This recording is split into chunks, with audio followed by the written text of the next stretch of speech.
So today, the CFL made their big announcement that Touchdown Atlantic would feature the Saskatchewan Roughriders and the Toronto Argonauts. And the game will take place July 25th, and it'll be a 3-day festival of sorts. So, of course, a lot of us are in favor of things happening in the Maritimes because we're really anxious to get that 10th team. We really want the Atlantic schooners to come to fruition. So the announcement is great and everything. The only thing is that it wasn't exactly a surprise.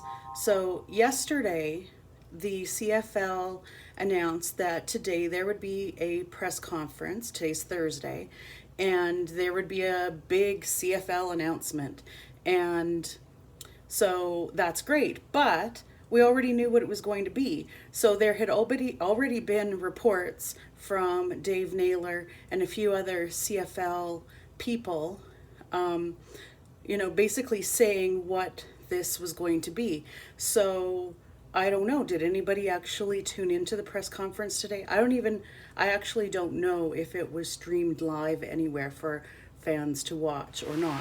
I did see photographs afterwards of Craig Reynolds and Brett Lawther with the commissioner, Randy Ambrosi, as well as Pinball Clemens and a few other people who I don't really know who they were, I don't think.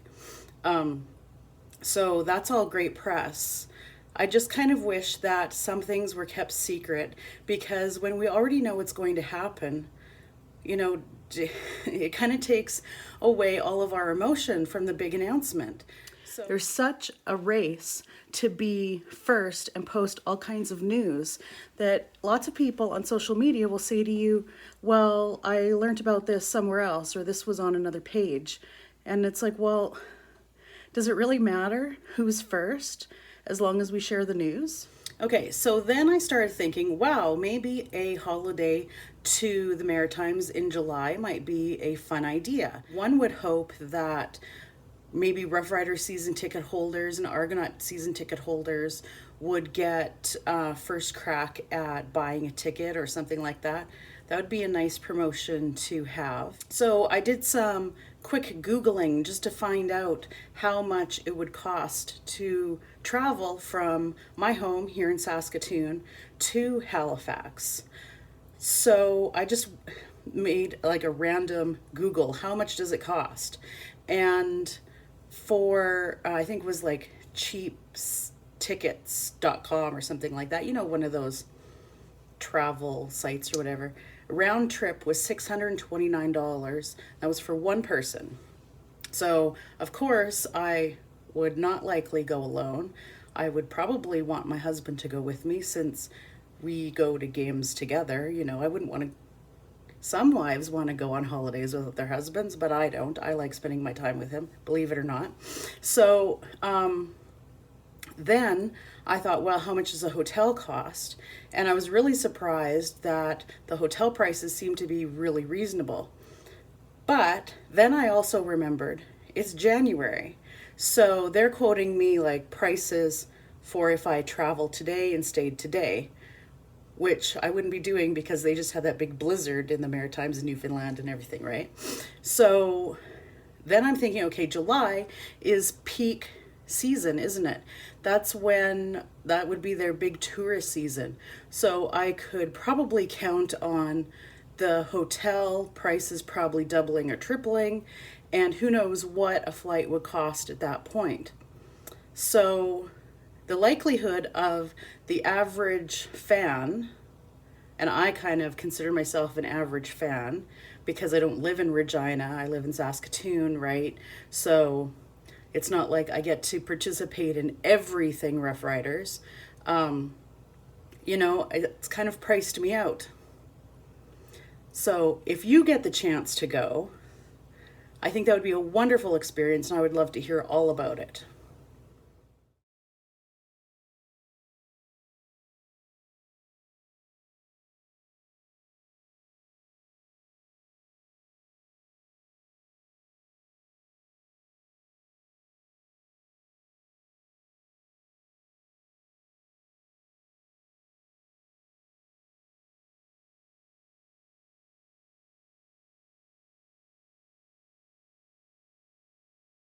Feel a little bit like if I just roam around my house talking to all of you guys, I'm a little bit like Rick Mercer just wandering down those alleyways in Toronto.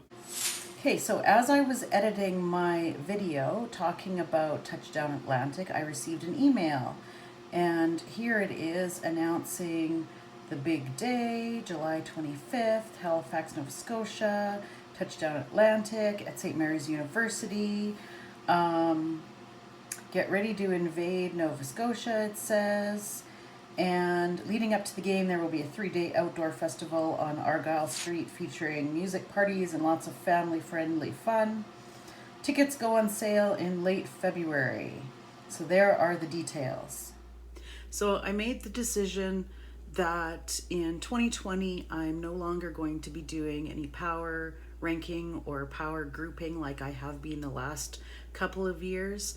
I just found that less and less people were engaged with it, and I think that's because more and more people have decided that power ranking is rather meaningless and just one person's opinion over another, and nobody's really paying attention anymore. And that was never the reason for me doing it. I just always thought it was kind of fun, and I got out the markers and stuff, and I drew little pictures and things like that, but I think it's run its course, and so I'm just made the decision not to spend my time doing that anymore. If you are interested in any of my past power ranking, just head to my website and look under the tab Power Ranking 2018 or 2019 Garfunkels, and you'll find all of the blog posts and my doodles there. Woohoo! The Riders announced that they officially signed AC Leonard to a 2-year contract extension. So that's one more free agent off the list. Yay! Now, if only they would tell us who is on the coaching staff. So that's the end of this episode. Don't forget to subscribe and like, and it would be really great if you could share the video. Thanks for watching. I'll see you next time.